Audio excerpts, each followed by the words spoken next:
අලුත් අවුරුද්දේ බොරුව. තව දවසකින් 2025 ඉවර වෙලා 2026 උදා වෙනවා. ලෝකයේ පුරාම මිනිස්සු ලක්ෂ ගණනින් අලුත් අවුරුද්දේ කරන්න ඕනි දේවල් ලයිස්තු හදනවා. හැබැයි ඔයා දන්නවද? ඒ අතරින් 90%ක්ම ජනවාරි මාසේ ඉවර වෙන්න කලින් ඒ දේවල් අතහැරලා දානවා කියලා. ඒක ඔයාගේ වැරද්දක් නෙවෙයි. ඒක ඔයාගේ මොළයේ ඔයාට කරන රැවටීමක්.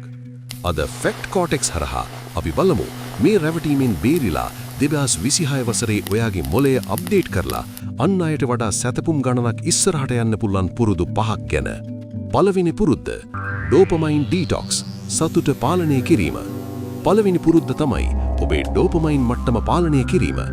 අපි 2025 වසරේදී ඕනෑවට වඩා සෝෂල් මීඩියා සහ කෙටි වීඩියෝ වලට ඇබ්බැහි වුණා. මේකින් වෙන්නේ පොඩි වැඩක් කරලා ලොකු සතුටක් ගන්න මොළය පුරුදු වෙන එක. 2026 දී දවසට පැයක්වත් ෆෝන් එකකින් ඈත් වෙලා ඉන්න පුරුදු වෙන්න. එතකොට ඔයාගේ මොළය අමාරු වැඩ කරලා සතුටක් ලබන්න නැවත පුරුදු වෙනවා. දෙවෙනි පුරුද්ද The Power of No. ඒ තමයි එපා කියන්න පුරුදු වීම.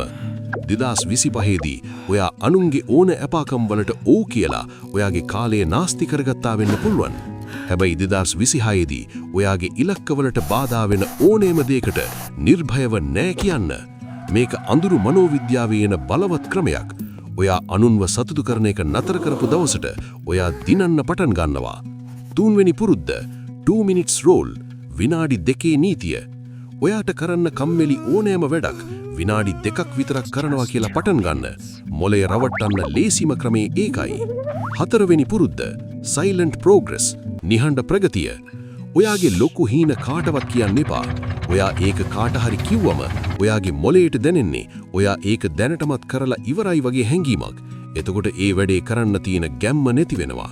ඒ නිසා රහසින් වැඩ කරන්න. පස්වෙනි සහ වැදගත්ම දේ තමයි 1% rule එක. හැමදාම කලින් දවසට වඩා 100%ක් දියුණු වෙන්න බලන්න. අවුරුද්ද අවසානයේ ඔයා 37 ගුණයක් දියුණු වෙලා ඉඳී. 2026 කියන්නේ නිකම්ම අවුරුද්දක් නෙවෙයි.